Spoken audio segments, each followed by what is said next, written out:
Our first impression of Damascus is one of surprise as we notice the modern appearance of the Sarai Square in the center of the city. But our opinion soon changes as we step a few paces away. Of the 300,000 inhabitants, about 80% are Muslims, and there are naturally many places of worship. The largest and most important, the Mosque of Umayyads, is open not only to the faithful, but to the non-believer as well. All must remove shoes before entering.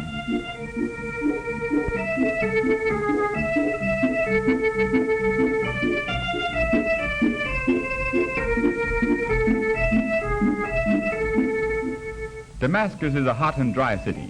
The many vendors of cool sweet water do a thriving business. They clap the little brass bowls to make their presence known.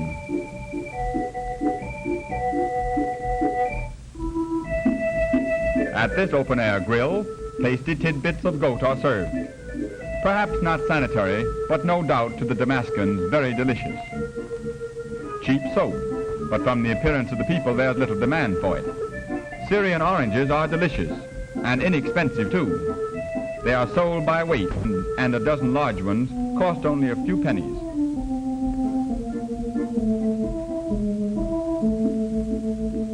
Headdresses which remind us of biblical characters.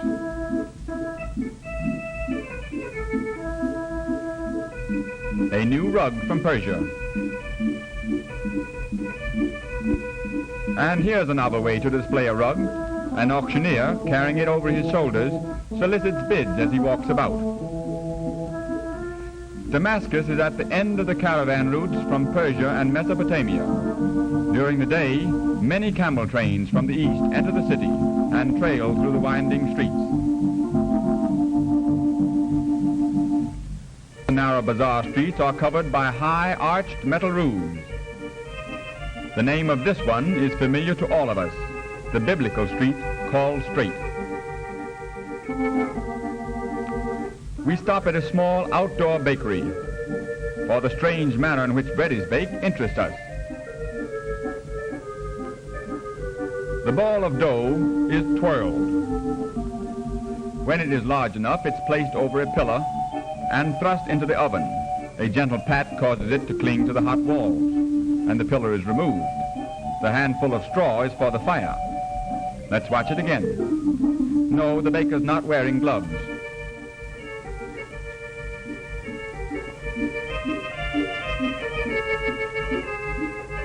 The bread is fresh when bought over the counter, but from a merchant, it's generally after much handling and when many flies have sampled it.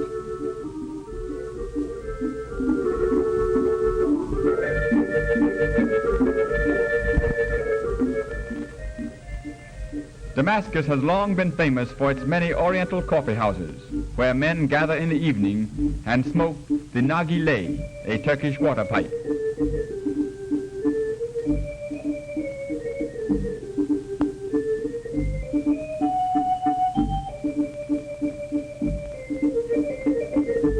The tobacco is placed in the metal top and kept burning by a small piece of charcoal. The smoke is cooled by being drawn through the water in the bowl.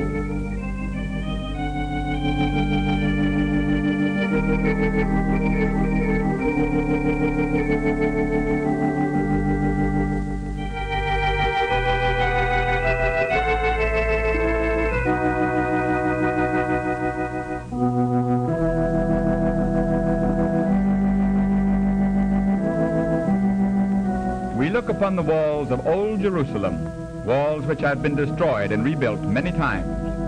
There is a modern Jerusalem with many fine buildings and splendid streets and boulevards.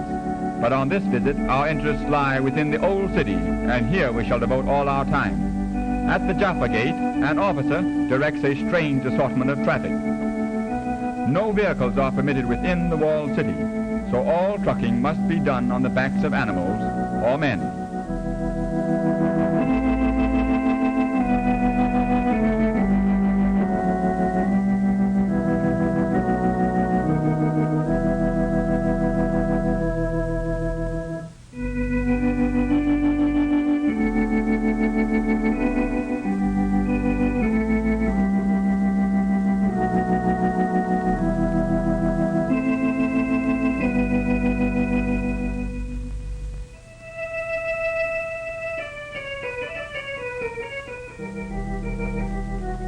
finest gate of Jerusalem is the Damascus Gate in the north wall, so named because through it passes the old road to Damascus. Beneath the gate, a man of the desert reads fortunes in the sand.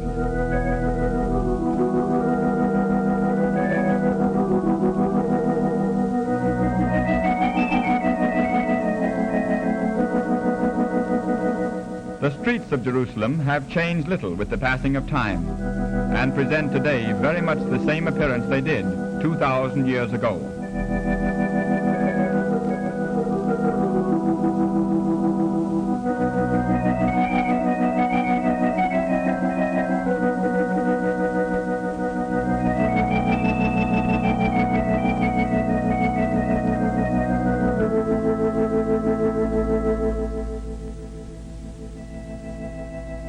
The narrow David Street is the chief business thoroughfare of the old town. It leads from the Jaffa Gate down one of the hills upon which the city is built and ends at the west gate of the Haram Sharif.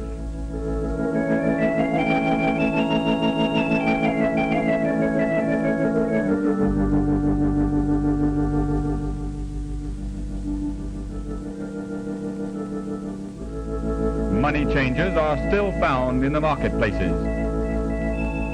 Small boys with large baskets act as messengers and for a few pennies carry packages for shoppers. A quarrel over candy. It's going to end with smiles when they notice someone from whom they can beg bakshish, a gift.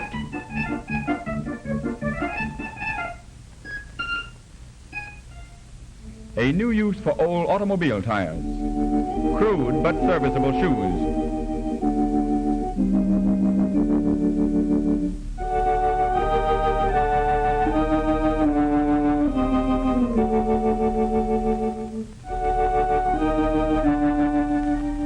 Many of the streets of Jerusalem are vaulted, dark and dirty. The sole light comes from small openings in the top, and only in the middle of the day does any sun penetrate, casting as it does a strange light on the passers-by.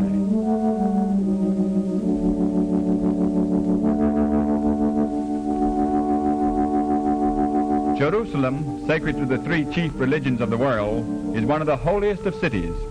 To the Christian, the Mount of Olives, where is the Garden of Gethsemane, the Via Dolorosa, route of suffering over which Christ is said to have borne the cross from Pilate's house to Golgotha, and the Church of the Holy Sepulchre are shrines. To visit the tomb of Christ, we enter first the courtyard of the church that still has the foundation pillars and massive walls built by the Crusaders. Beneath the dome in the center of the rotunda is the chapel of the Holy Sepulchre.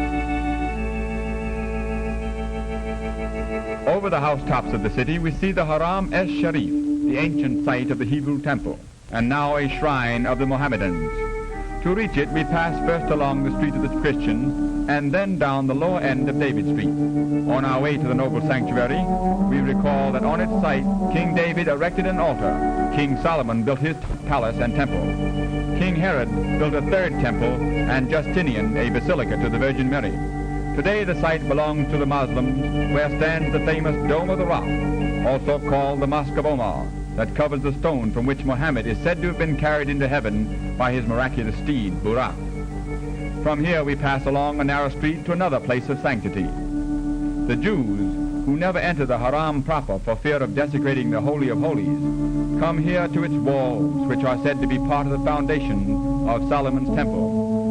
Since the Middle Ages, they have come from all over the world to this, the wailing place, and have stood before these stones to pray and to lament the downfall of Jerusalem, the venerable capital of the Israelite Empire.